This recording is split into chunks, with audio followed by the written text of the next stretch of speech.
Hey guys, Kyle the Death Knight of Anime here, bringing you my review for One Piece episode 870, and boy, what an episode to talk about this week. I, I, this is one of those episodes where I almost want to go out on a limb here and almost say that this particular episode is probably going to be like it's probably going to be already going to be like the best episode of 2019. Like I know that's a bit of a stretch, definitely considering that we still haven't gotten to Wano yet. But yeah, I almost want to go out on a stretch here and say that this is going to be the best episode of the year so far, or at least it's going to be in the top five for sure. I know that much. But yeah. So far, I think it is the best episode of 2019 so far, and like art and animation was just off the charts in this episode, and to that end, yeah, let's just go ahead and talk about art and animation because the interesting thing about the art and animation in this episode is that it starts off epic enough. It starts off in the usual epic way of what you'd expect out of a traditionally amazing One Piece episode. It was definitely on an epic level to begin with. But as the episode kept going on, and specifically with the Luffy and Katakuri fight in this case, um, there's a weird thing for me where as the series as the episode went on, it went from being epic to just kind of transforming into some crazy epic shit. Like like the animation started off amazing and then transitioned into off the wall amazing, almost like something out of the anime of basically old devil man cry baby, which yeah, I guess. Which I guess if we're comparing it to that specific anime, like if we're comparing the quality to that specific anime, um, I guess that does mean that the presentation was a little inconsistent. But even on that note, I'd argue it was still better than pretty much on that one time that pretty much Black Clover was basically trying to dip their hands into that specific style of animation. Because here, the that specific style, it wasn't even used a whole lot in this episode, but when it was really used in a way in order to accent the fight. It wasn't really trying to like be like the core style of fight. It was only just used to accent the fight in a lot of certain areas, and I think that's kind of what made it work and what made the experience of this episode a lot more epic than it had any right to be. Like it went just enough into that into that area of devil into that Devilman Crybaby style just enough in order to get it look really good. Like just the stuff and just make it like look like an epic battle. I think so. Yeah. And and yeah, just the experience, just honestly, just the experience of this episode alone, it made me even want to see the next episode like right now. Like I want to see the episode right now.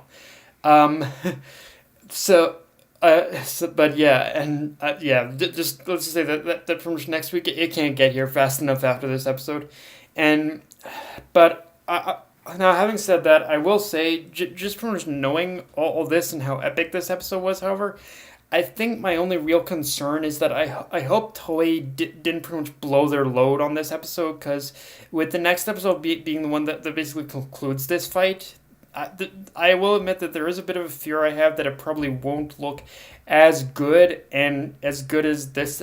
That next week's episode won't look as good as this one, and I do want Toei in order to definitely in order to go out on a bang when it concerns this fight. Although, having said that, having said that, I don't know if there's going to be even much more to this fight in if there's going to be is there's going to be a whole lot left to this fight next week. But I guess.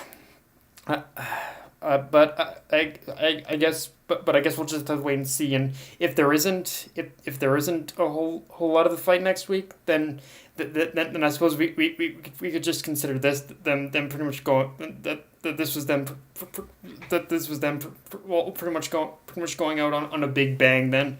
But yeah, I guess that's just my biggest concern as to whether or not like whether on pretty much next week that they're going to make it look as good. Although, but like I said, I think Toei did cover like pretty much the bulk and majority of the final clash of the fight in this episode. So I don't think we have too much to worry about. Um, and yeah, with that having said, let's talk about the technique that Luffy used in this. Let's talk about the Gear 4 technique, the new Gear 4 technique that Luffy used in this fight, Snake Man. And Snake Man itself is, and with the way that Snake Man was presented in this episode, like again, art and animation on Luffy using Snake Man was phenomenal. But in terms of Snake Man itself, like just the concept of the technique, the, the thing about how Snake Man came to be, it's interesting because there was actually a flashback added in this episode of Luffy creating Bound Man, and it actually and that flashback actually built upon the purpose of why Luffy even created Snake Man in the first place, which is the Rayleigh from the moment that Luffy created Bound Man, for pretty much.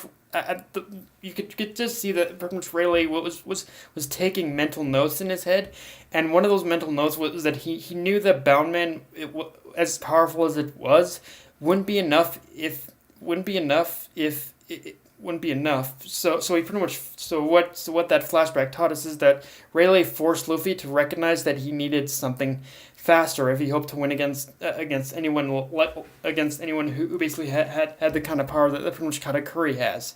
So in that sense, what the flashback in this week, what the anime only flashback did this week is that it was building on the fact that Luffy created Snake, and specifically for basically this kind of a situation and fight, like, well, as well as any kind of fight like it that Luffy will come across in the future. In fact, one thing that I kind of thought about while watching this episode is that, just looking back on this fight now kind of makes me wonder if we'll ever come across people that are a lot more like Katakuri, who have the ability to predict the future. Because in a place like the New World, I find it hard to believe that Katakuri is the only one to think of something like using observation hockey in order to predict the futures. But so far the manga and Oda hasn't really expanded on this particular idea yet in the manga. So we'll just have to wait and see and exactly what kind of plans he has for it. But yeah, I'm really curious to see if we're gonna come across anyone like Katakuri again, who like has this observation, has this future sight ability, or if it was just like a bit of a means to an end of getting Luffy in order to master future sight himself or something like that.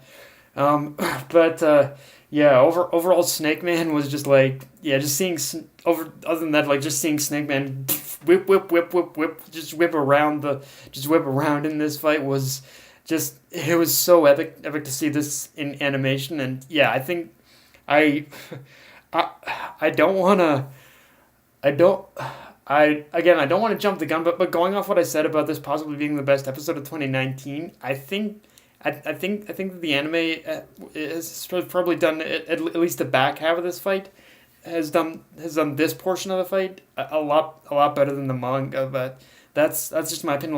Like the manga, I think, has done everything else about this fight better, but in this particular instance, I think the manga has done.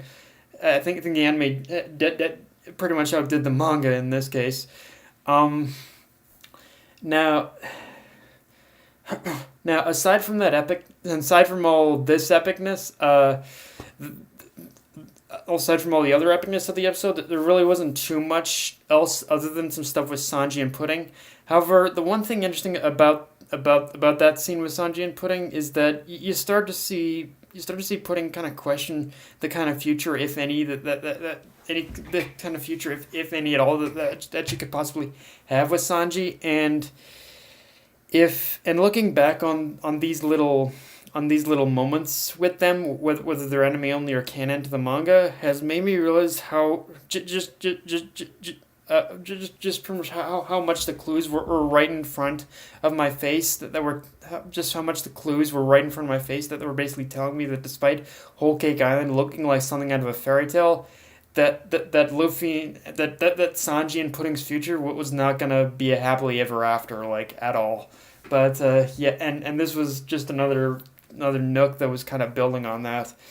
Um, also, also, despite how hit and miss I thought his purpose in the last episode was, I surprisingly really liked Rayleigh in this episode, and again, I think a lot of that does pretty much goes back to what I said about him helping Luffy realize that he needed something more than Bound Man. But taking it a step further, the one thing I did strangely appreciate about this episode, about Rayleigh in this episode, is how there was this underlying tone to pretty much all of it, to pretty much all the expectations that he pretty much had towards Luffy in this episode, and how, in a sense, we pretty much get how how Rayleigh is helping Luffy for pretty much for a lot more than just his resemblance to Roger, or the fact that Luffy inherited the Straw Hat. Like, a lot of what Rayleigh's expectations are in this episode almost feels like he's expecting Luffy in order to literally flip everything about this world on its head. Like,